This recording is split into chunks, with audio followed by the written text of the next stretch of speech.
Hallelujah, hallelujah, hallelujah. Hallelujah. प्रभु यीशु मसीह के नाम की जय। सो मेरे अजीजों, हम सब लोग इस देश के वासी हैं। भारत देश हमारा, बोलिए भारत देश हमारा। हालेलुया। भारत का जिक्र जो है वो बाइबल में भी आया है और परमेश्वर के पवित्र पाक वचन से मैं आज आपको बताना चाहता हूं, क्योंकि कल 15 अगस्त जो है वो निकल गई है और हम इस देश के वासी हैं। और जो सिंगर है और जो एक्टर है, जो डायरेक्टर है, जो इस देश के सभ्याचारिक प्रोग्राम करते हैं, वो सब स्कूलों में, कॉलेजों में, हर जगह पर, मीडिया के ऊपर अपने देश को आगे बढ़ाने के लिए, और हमारी सरकारें जो है, जो सेंट्रल सरकार है, वो शक्ति प्रदर्शन जो है वो भी करते हैं, क्योंकि हम इस देश के वासी हैं और देश में रहते हैं और देश का हम खाना खाते हैं। कि मेरी बहनों, मेरे भाइयों, बाइबल हमें सिखाती है कि विश्वासियों को अपने देश के प्रति, अपने शासकों के प्रति, अपने अधिकारियों के प्रति उनके अधीन होना बहुत ही जरूरी है, क्योंकि सरकारें जो है वो परमेश्वर ही स्थापित करते हैं और देश में जो कानून का पालन करना और उनका सम्मान करना हर एक नागरिक का अधिकार है और जरूरी है। और नैतिक और धार्मिक कर्तव्यों को समझना हमारे लिए बहुत ही जरूरी है, क्योंकि मसीह लोग जो है उन्होंने अपने देश में बहुत बड़ा योगदान जो है वो दिया। एजुकेशन के द्वारा, स्कूलों के द्वारा, ऑफर जो कई प्रकार की सेवा संस्थाएं जो है उन्होंने खोली और अपना खून पसीना जो है वो बहाया। मेरे अजीजों, शासक अधिकारियों और कानूनों के अधीन रहने के लिए परमेश्वर का वचन जो है वो हमें वचनबद्ध करता है। आज बहुत से लोग हैं जो कानून के दायरे में नहीं रहते। कानून जो है वो हमारे लिए सर्वश्रेष्ठ है। कई बार हम सोचते हैं कि जो हमारा परिवार है, हमारा घर है, उस पर कानून लागू नहीं होता। नहीं, तो आप गलत हैं। आप अगर कानून को पढ़ेंगे या उसको समझेंगे तो आपका जो दायरा कानून का है वो घर से ही शुरू होता है। हर बात के लिए कानून है, हर चीज के लिए कानून है। इसलिए रोमियो उसका 13वां बाब उसकी पहली और 2 आयत में अगर आप पढ़ोगे तो लिखा है, हर व्यक्ति शासकीय अधिकारियों के अधीन रहे। शासकीय अधिकारियों के अधीन रहे, क्योंकि कोई अधिकार ऐसा नहीं जो परमेश्वर की ओर से नहीं है। हालेलुया। और जो अधिकार है वे परमेश्वर के ठहराए हुए हैं। इसलिए जो कोई अधिकार का विरोध करता है वह परमेश्वर की विधि का सामना करता है और सामना करने वाले को दंड मिलता है। मेरी बहनों और भाइयों, जो ओल्ड टेस्टामेंट में व्यवस्था है, जो व्यवस्था है वो एक कानून है। जब आप पूरे संसार का, पूरे देश का कोई कानून जो है उसको आप पढ़ें, जहाँ देखें, और हमारी जो व्यवस्था है पूरे देशों का, पूरी दुनिया का कानून जो है उसको तय करती है। उसी के द्वारा जो है सारे कानून बनाए जाते हैं, उसी के द्वारा सारे कानून जो है वो चलते हैं। बाइबल के बाहर दुनिया का कोई भी कानून जो है वो नहीं है। इसलिए मुझे और आपको व्यवस्था के कानून के, वचन के अधीन रहना बहुत ही जरूरी है। हालेलुया। आप सुन रहे हैं हम क्या कहते हैं ना? बाइबल के अंदर, वचन के अंदर, ओल्ड टेस्टामेंट में कोई भी ऐसी बात आप कानून से बाहर नहीं पा सकते। सब कुछ जो है कानून के दायरे में है। पहला पत्रस उसका दूसरा बाब उसकी 13 और 14वीं आयत में लिखा है, प्रभु के निमित्त मनुष्य के ठहराए हुए हर एक राजी या अधिकारी के अधीन रहो। कोई भी राजा हो या अधिकारी हो, उसके अधीन रहना बहुत ही जरूरी है। क्या राजा के जो प्रधान और हाकिमों के और उनकी ओर से बुरा करने वालों को दंड मिलता है और करने वालों की प्रशंसा के लिए भेजे जाते हैं। क्योंकि कोई भी चीज कहीं पर भी होती है तो दंड के भागीदार होते हैं। घर में जो कानून होता है, घर में भी अगर कोई गलती करता है, कानून में बहुत से प्रावधान है, करे तो करे, ना करे तो ना करे। जो गलती करता है वो दंड के योग्य है। इसलिए एक विश्वासी जो है उसको दूसरों से बेहतर होना चाहिए, दूसरों से उसको अच्छा होना चाहिए। इसलिए परमेश्वर का पवित्र वचन बताता है कि आप ऐसे काम करें ताकि कानून आपकी प्रशंसा करे। अगर आप स्टूडेंट हैं, आपको अवार्ड दें। अगर आप देश के लिए क्रिकेट खेलते हैं, आपको ट्रॉफी मिले। आप अगर नेता हैं, अच्छे काम करते हैं, लोग आपको अप्रिशिएट करें। मेरी बहनों, मेरे भाइयों, जिस प्रकार मिस ग्राम जो बाहर से आकर के उन्होंने काम करा बटाला में, और कितने बड़े वो सारी पूंजी जो हम वहां पर लगा दी है ना, जर्मन से आई, बाहर से आई, तो वहां की सरकार ने उसे अवार्ड दी। मदर टेरेसा, जिसने देश की इतनी सेवा करी और लोगों ने सम्मान दिया, सरकारों ने सम्मान दिया। मैं और आप अगर खुदा की सेवा करते हैं और इस चीज को समझते हैं, कोई भी काम अच्छा करता है उसको अप्रिशिएट करें। कानून के दायरे में रह करके, मर्यादा में रह करके आप खुदावंद में आगे बढ़े। एक विश्वासी की शक्ति निशानी होती है। रोमियो उसका 13वां बाब उसकी 5वीं और 7वीं आयत में अगर आप पढ़ोगे तो लिखा है, इसलिए अधीन रहना अवश्य है, ना केवल क्रोध के कारण परंतु विवेक के कारण भी। इसी कारण तुम पर टैक्स भी देते हो, क्योंकि वह परमेश्वर के सेवक हैं। और इसी काम में सदा लगे रहना, इसलिए कि जिसका जो हक है वह उसको दूं, और जिसे कर चाहिए उसे कर दो, जिसे महसूल चाहिए उसे महसूल दो, जिससे डरना चाहिए उससे डरो, जिसका आदर करना चाहिए उसका आदर करो। अब यहां पर मैं सिंपली बात आपको बताऊं, हम अपनी सरकारों के अधीन कैसे रहते हैं, है ना? यहां पर तो कह रहे हैं सरकार का है, वो सरकार को दो, लेकिन हम बिल्डिंग कुंडियां लगाते हैं, हम वो बिल्डिंग सरकार को देते। आजकल सारा सिस्टम जो है वो उल्टा पुल्टा हो गया।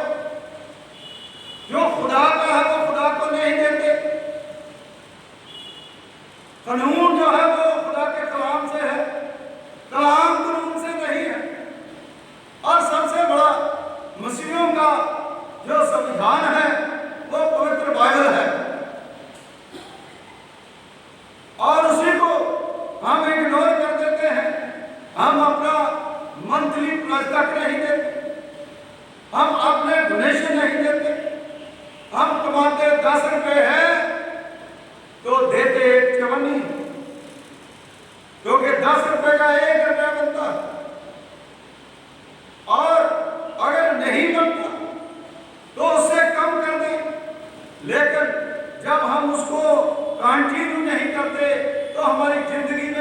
परेशानियां आती हैं, हमारी जिंदगी में हादसे होते हैं, हमारी जिंदगी में ऐसी सिचुएशनें आ जाती है जिसके कारण जितना हम आगे बढ़ते हैं उतना खुदा हमें पीछे खींच लेता है।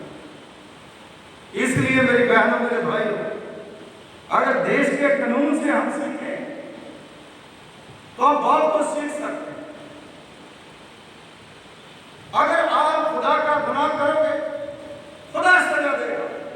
अगर देश का गुनाह करोगे तो देश का कानून जो है वो सजा देगा। और खुदा जो है वो सबसे ऊपर है।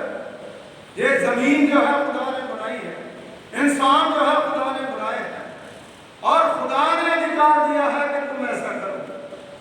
आपको पता, बाइबल में सबसे पहले न्यायी होते थे, है ना? न्यायी जो है वो न्याय करते थे। फिर जो है लोग जो है वो बाइबल में कहने लगे हमें राजा चाहिए, राजे के अधीन रहेंगे। तो पहला राजा कौन था बाइबल में? हाँ जी, शाऊल। हालेलुया। तो शाऊल जो है वो पहला राजा हुआ, और खुदा के आगे लोगों ने दुआ करी, और खुदा ने कहा आप राजा मत बनाओ, राजा परमेश्वर को ही रहने दो। वो कहते हैं जीता जागता हमारे सामने राजा होना चाहिए। तो खुदा ने कहा राजा तो तुम बना लो, लेकिन ये राजे तुम्हें तंग ही। अब देख लो, किसी को भी राजा बना लो, है ना? काम तो करते ही। जो सही सुख सुविधाएं हैं वो नहीं मिलती। इसलिए परमेश्वर जो है वो कहता है जो खुदा का है वो खुदा को दो, और जो राजा का है वो राजा को। हर चीज जो है वो हमें मिल बांट करके देनी चाहिए। जब हम अपने संविधान को, अपने कानून को मद्देनजर रखते हुए अपने काम को करेंगे तो कोई भी हमें पकड़ नहीं सकता, ना हमें वो जेल में डाल सकता है, ना हमें वो कैद कर सकता है, क्योंकि कानून जो है वो सबूत मानता है। अगर आप गलत करोगे तो गलती की सजा जो है वो मिलेगी। अगर आप सही करोगे तो खुदा आपको सम्मान देगा, खुदा आपको इज्जत देगा।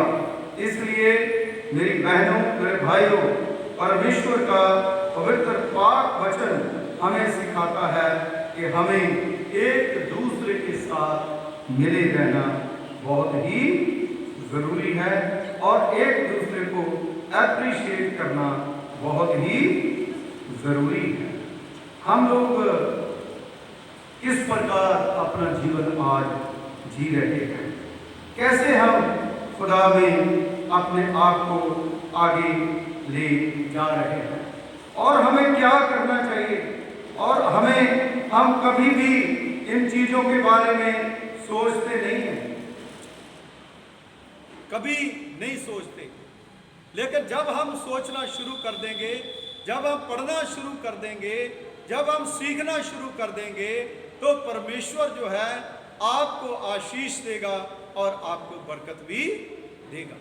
इसलिए मेरी बहनों, मेरे भाइयों, खुदा के कलाम में, प्रभु के वचन में लिखा है कि हर एक को अधिकार है कि वो अपने अपने ईष्ट को अपनी मर्जी से क्या करे, अपनी मर्जी से माने। और आप लोग ये सोच रहे होंगे कि बाइबल में कई चीजें ऐसी हैं जिसको हमने टच नहीं करा, हम जिसके बारे में सोचते नहीं हैं। बहुत सी चीजें हैं जिसको हमने समझना है, जिसको हमने सोचना है। आज ना सिर्फ भारत देश बल्कि पूरी दुनिया में, पूरे संसार में जो कानून है, जो व्यवस्था है, वो खुदा के कलाम के द्वारा ही सारी उसकी रचना जो है वो हुई।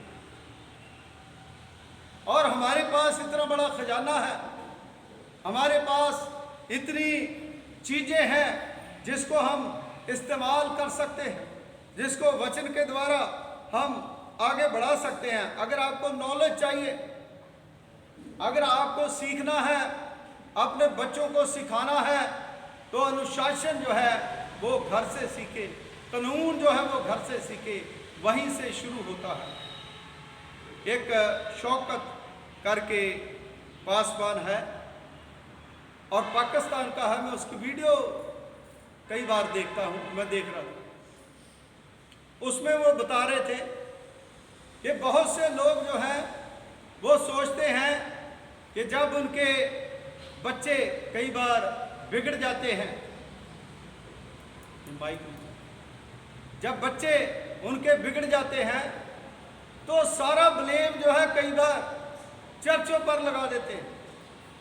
उस चर्च में जाते थे बच्चे, ये बिगड़ गए, इनको ये हो गया, उनको वो हो गया। लेकिन मेरी बहनों, मेरे भाइयों, चर्च में आप कितना बच्चों को लेकर के आते हो, कितना टाइम आप चर्च में रहते हो, और घर में कितना टाइम आपके बच्चे रहते हैं? 24 घंटे घर में रहते हैं और संडे को सिर्फ एक बार आप चर्च में आते हो,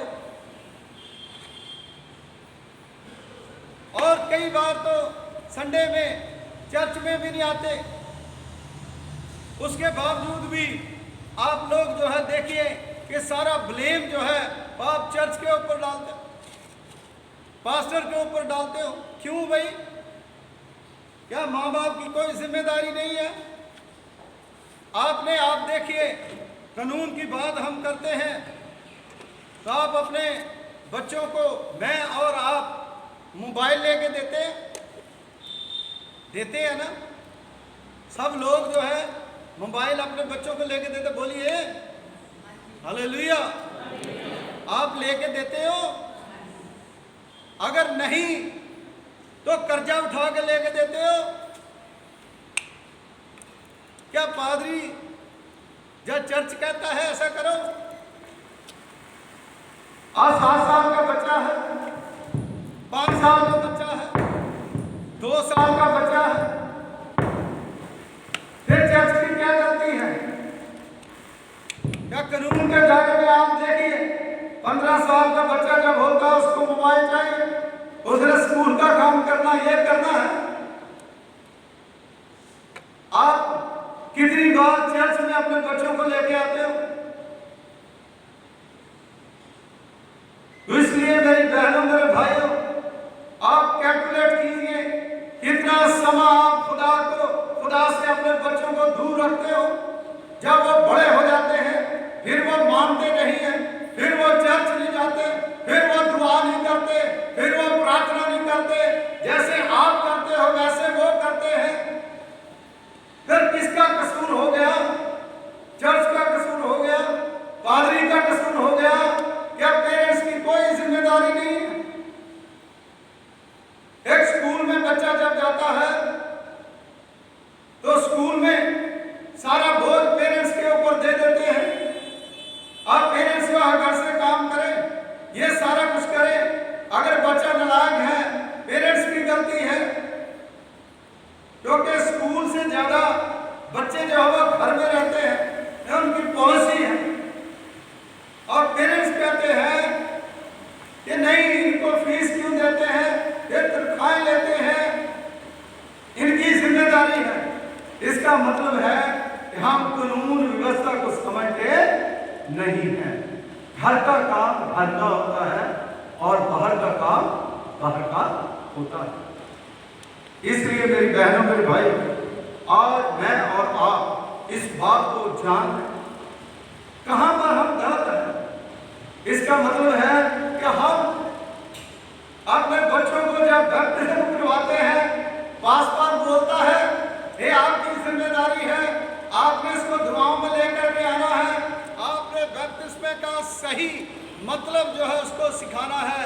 तो उस समय हम कहते हैं यस, हाँ हम करेंगे, लेकिन उसके बाद कुछ नहीं करते माँ बाप। पेरेंट्स जो हो लेकर के नहीं आते बच्चों को। फिर कानून व्यवस्था हमारे घर से ही खत्म हो गई। इसीलिए आज हमारे बच्चे जो बड़े हो जाते हैं हमारे हाथ से निकल जाते हैं, फिर वो बात नहीं मानते। इसलिए मेरी बहनों, मेरे भाइयों, इस देश में हम रहते हैं, ये देश बहुत सुंदर है और बहुत बढ़िया है। इसमें हर चीज जो है हमें खुदा दे रहा है, मुहैया कर रहा है। चर्च जो है वो कितना बड़ा है और परमेश्वर के घर में आप आइए, परमेश्वर के वचन को आप सुनिए। आपको पता है बाहरले देशों में जितने देश हैं वो ड्रग क्यों हैं, वो हमसे 100 साल आगे क्यों हैं? क्योंकि डोनाल्ड ट्रंप साहब जो है वो भी संडे को कहाँ होते हैं बाइबल लेकर के, कहाँ विश्वासी की तरह अपने चर्च में हुए। बड़े बड़े नेता जो क्रिश्चियन कंट्रियों में वो सिंपली एक दास बन के, एक निवर बन करके खुदा के घर में जाते हैं और खुदा के आगे दुआ करते हैं, वहीं से कुव्वत मिलती है और वो बड़े बड़े काम करते हैं। Hallelujah, hallelujah. इसलिए हमें सीखना चाहिए। नेल्सन मंडेला साउथ अफ्रीका का, उसके बारे में आप पढ़िए। मुझे मौका मिला, मैं वहां जाकर के आया, वहां पर उसका घर है, उसको देखा, जहां पर वो मेथोडिस्ट का एक सदस्य था और मेथोडिस्ट का चर्च उसके घर के जस्ट सामने। वहां पर हमने देखा कि वो कितना बड़ा इंसान हुआ और हर जगह पर उसके बड़े बड़े बुत पुतले जो हम लगे हैं। पूरे देशों में उसका नाम है।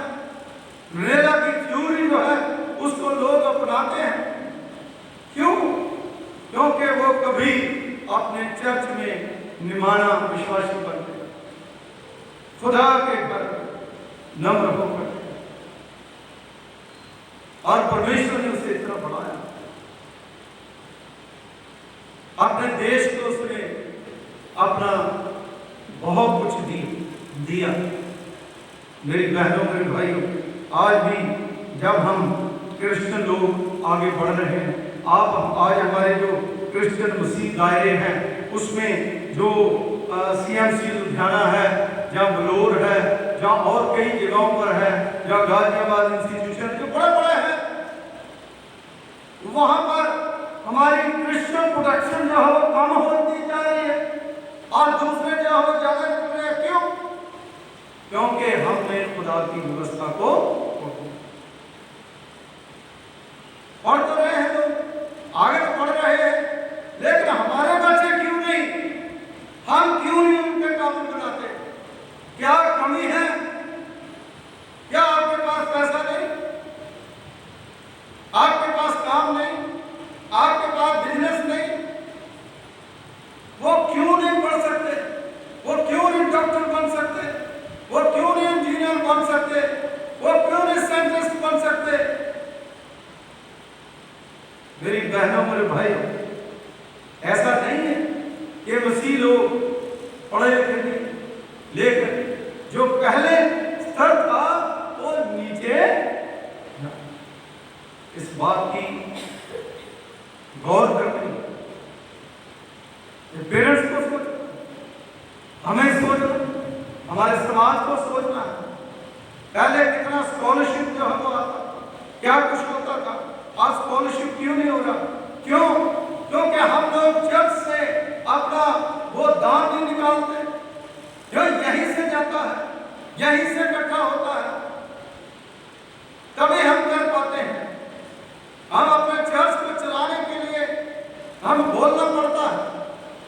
मेरी बहनों, मेरे भाइयों, अगर आप थोड़े से होशियार हो जाए, एक दूसरे की मदद करना सीख जाए और चर्च को पहला स्थान देना शुरू कर दें, खुदा को पहला स्थान देना शुरू कर दें, आप अपने देश में अपने चर्च का नाम, अपने बच्चे जो है आपके, अपने देश का नाम ऊंचा करेंगे। हालेलुया। आप कब्रिस्तान में जाकर के देखिए, जो पहली कब्रें हैं वहां क्रिश्चियन जो है, कोई लेफ्टिनेंट है, कोई आप जो है वो एजुकेशन नहीं, वो आगे बढ़ नहीं रहे, एक पीढ़ी दो पीढ़ी उसके बाद सारा कुछ का वक्त खत्म होता जा रहा। क्यों नहीं आईपीएस कर सकते? क्यों नहीं कर सकते? क्योंकि हम लोगों ने अपने बच्चों को बिगाड़ रखा। हमारी जिंदगी में, हमारे जीवन में अगर हम देश के लिए कुछ करना चाहते हैं तो अपने बच्चों को एजुकेट करो, उनको आगे बढ़ाओ, उनको तरक्की के रास्ते पर चलाओ, ताकि परमेश्वर की महिमा हो और खुदावन की आशीष जो है वो आपके ऊपर भरी रहे। मेरी बहनों, मेरे भाई, इतना बड़ा हमारा देश, इस देश में कल मैंने एक फोटो मुझे बड़ी अच्छी लगी, भाई मुकेश जी का ब्रदर बड़ा फोटो, उसके ऊपर यहाँ पे यूनिफॉर्म पहनी और मोटरसाइकिल के ऊपर, है ना। तो मैंने उसका स्क्रीनशॉट लेके रखा, तो मैं बता रहा था कि देखो ये हमारा क्रिश्चियन भाई है, फोटो है और ये स्टार लगे हैं मोटरसाइकिल के ऊपर, है ना। एक फकर होता है, या हमारे लोग, है ना, किसी भी महकमे में हो, है ना, तो जब मतलब ऐसी चीजें हम देखते हैं तो मन में थोड़ी खुशी होती है कि भाई हमारे लोग जो है वो आगे बढ़े और बढ़ना भी चाहिए। बहुत से लोग बच्चे जो है वो डॉक्टर बने हैं, बहुत से लोग जो है वो तरक्की कर रहे हैं, बाहरले देशों में जा करके बच्चों ने नाम जो है वो अपना बिजनेस में भी नाम जो है वो कमाया है। लेकिन एक देशभक्ति जो है उसमें भी हम आगे बढ़ने के लिए आगे बढ़े और तरक्की करें। सबसे बड़ी चीज है अपने चर्च को, अपने पासवान को, अपने खुदा को अगर मद्देनजर रखते हुए आप चलोगे, जो काम आपने 2 साल में करना 6 महीने में करना। हालेलुया, 6 महीने में हो जाएगा। ये मेरा जिंदगी का एक्सपीरियंस है। आप खुदा को आगे रखें, आप परमेश्वर को आगे रखें, खुदा ही आपका बेड़ा पार करेगा। हमारा खुदा इतना बड़ा है कि हर घुटना और हर जान जो है उसके आगे रुकती है। इतना बड़ा खुदा हमें पता ही, कई लोगों को महसूस ही नहीं होता, और जिनको महसूस हो जाता है, जो अनुभव कर लेता है, उसके सामने कोई भी खड़ा नहीं हो सकता। हालेलुया। इसलिए आज मैं यही मैसेज देना चाहता हूँ, हम देश के वासी हैं। आप स्कूल में जाते हो, स्कूल में प्रोग्राम होता है, अपने बच्चों को एजुकेट करो ताकि स्कूल में अपने समाज का नाम रोशन करें। उसकी फोटो जो है अखबार पे आए, न्यूज चैनल पे आए, ताकि पता चले ये क्रिश्चियन बच्चा जो है इस स्कूल में टॉप आया है, इस मेडिकल कॉलेज में ये बच्चा टॉप पे आया है, इंजीनियरिंग कॉलेज में इसने टॉप करा है, सब टेस्ट जो है इसने क्लियर करे हैं। इसलिए मेरी बहनों, मेरे भाइयों, वचन हमें ये नहीं सिखाता नहीं पढ़ाना। खुदा कहता है एजुकेट हो जाओ, पढ़ो, तरक्की करो, क्योंकि खुदा जो है हमें पूछ नहीं बल्कि सिर बनाना चाहता है। हालेलुया। इसलिए जिस देश में हम रहते हैं उस देश के कानून के अंदर रहिए और देश का जो अनुशासन है उसको कभी भंग न करें। आज क्या हो गया, लोग नशों में रुड़ रहे, मर रहे, उल्टे काम गोलियां खाकर, आज ही उम्र नहीं निकलती, 20-20 साल के बच्चे मर रहे। कानून व्यवस्था जो भंग करके रखी है। कारण क्या है? हमारी गलती है। हमने अपने बच्चों को खुदा के पास नहीं लाया, हम लोगों ने अपनी जिंदगी खराब कर ली। क्योंकि जब हम अपने आप को, अपने बच्चों को खुदा के पास लाएंगे, कोशिश आप जरूर करें और पूरी कोशिश करें कि आप खुदा के घर में अपने बच्चों को कभी मत छोड़ें, कभी मत छोड़ें। परमेश्वर के पास जरूर कर, कितना भी बिगड़ा हुआ है उसको बार बार कहें। हरनाशी तो हो जाता है, आगे से बोलता है, बोलने दो, आप मत रुको, उसको बोलो। तुम्हें चर्च जाना है,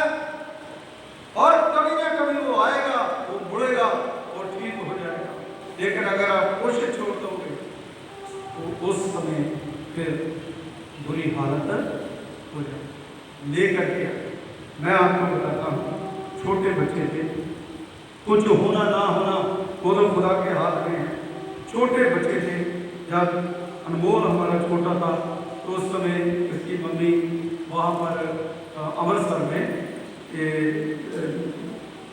जो अलमारी थी, अलमारी जो है उसकी तरफ मुँह करके सर के ऊपर चुन्नी लेके प्रेयर करती थी। छोटा सा बिल्कुल, तो ये भी एक चुन्नी लेके सर के ऊपर ऐसे करके जैसे ये प्रेयर करती वैसे प्रेयर वो भी करता था। नहीं, ये क्या करता था, मम्मी चुन्नी लेके प्रेयर करते, वो भी चुन्नी लेके प्रेयर करता। और आज तक फिर मैं अपनी बेटी की ये गवाही दे सकता हूँ, वो बाहर रहता है देखी ना, घर में भी जब था, कितना भी लेट हो जाए, कितना भी कुछ हो जाए, बिना प्रेयर भी कभी उसमें 12 बजे, 1 बजे, 2 बजे, जब तक उसने प्रेयर नहीं करी तब तक उसको नींद नहीं आई। चाहे उसने अच्छा करा है क्या करा, प्रेयर की हैबिट जो है वो हमारे अंदर होनी चाहिए। और मैंने डंडा भी पकड़ा कई बार, और आज तक कभी ऐसा नहीं हुआ कि बच्चे जो है वो चर्च में ना आए हो पाने के साथ। चर्च जाना है, और अपने बच्चों को अगर आप प्रेयर के लिए, चर्च के लिए वाई करोगे तो खुदा जो होगा। आप देखिए, चर्च के लिए बच्चों को कहोगे नहीं आए, सिनेमा देखने के लिए जाना, बच्चे आधा घंटा पहले मम्मी जल्दी तैयार हो, पापा जल्दी तैयार हो, फिर क्या निकल जाएगी हमारे। आप बताइए किसकी गलती है भाई साहब? बाजार जाना है, शादी पे जाना है, कहीं पर जाना है, वो बच्चे पहले तैयार हो जाएंगे, लेकिन चर्च के लिए आज मेरे पेट में दर्द, आज मेरे सर में दर्द हो। अरे भाई साहब, सर में दर्द हो रही है, पेट में दर्द हो रही है बच्चे के, लेकिन जब बिगड़ जाएंगे फिर माँ बाप के पेट में दर्द कभी नहीं रुकेगी। इसलिए हम लोग अपने बच्चों को एजुकेट करें दुनियावी शिक्षा में, रूहानी शिक्षा में, और कभी भी खुदा को न छोड़े, और खुदा को कभी भी नहीं छोड़ेगा। दुआ करें, दुआ करें। खुदावंद हमारे सर्वशक्तिमान पिता परमेश्वर, कुल आसमान और जमीन के खालिक मालिक, तेरा धन्यवाद करते हैं, तेरा शुक्रिया अदा करते हैं कि तूने अपनी पाक मोहब्बत के द्वारा प्रभु ने होने दिया कि हम खुदावंद आपके पवित्र पाक कदमों में आ सके, आपकी महिमा कर सके, आपकी स्तुति कर सके, क्योंकि आप स्तुति और महिमा के योग्य परमेश्वर हैं। आप दया के धनी हैं, रहमतों के वाली हैं। प्रभु पिता परमेश्वर जी, हर एक को उम्र की दराज़ी दें, हर एक के बच्चों को ब्लेस करें, हर एक के बच्चों को मुसीबत से छुड़ाएं, गंदी आदतों से छुड़ाएं, और प्रभु पिता परमेश्वर जी हर एक को तरक्की के रास्ते पर लेकर के आज ये खुदावंद अलग की हुई जगह है, जो प्रभु पिता परमेश्वर जी अपने जूतों के द्वारा, अपने पाँव के द्वारा इस मिट्टी को अपने घर में लेकर के जाते हैं, उनका घर बरकत से भर जाए। प्रभु पिता परमेश्वर जी हर एक को आशीष दें, और प्रभु जो डोनेशन देते हैं, जो अपना मंथली प्लेजर देते हैं, खुदावंद उन्हें ब्लेस करें, उन्हें बरकत दें। और प्रभु जी आज का वचन जो देश के ऊपर, और खुदावंद का जो 15 अगस्त निकले, प्रभु पिता परमेश्वर जी हमने दुआ करी अपने देश के लिए, हम देश के कानून के अधीन रहें, अपने शासकों के लिए प्रार्थना करें, और प्रभु एक दूसरे की स्तुति दें, एक दूसरे के साथ रहें, और एक दूसरे ऊंचा उठाएं और वचन पर गौर करें। मसीह यीशु के वसीले से मांगते हैं, आमीन। Thank you, God bless you. परमेश्वर आपको आशीष दे।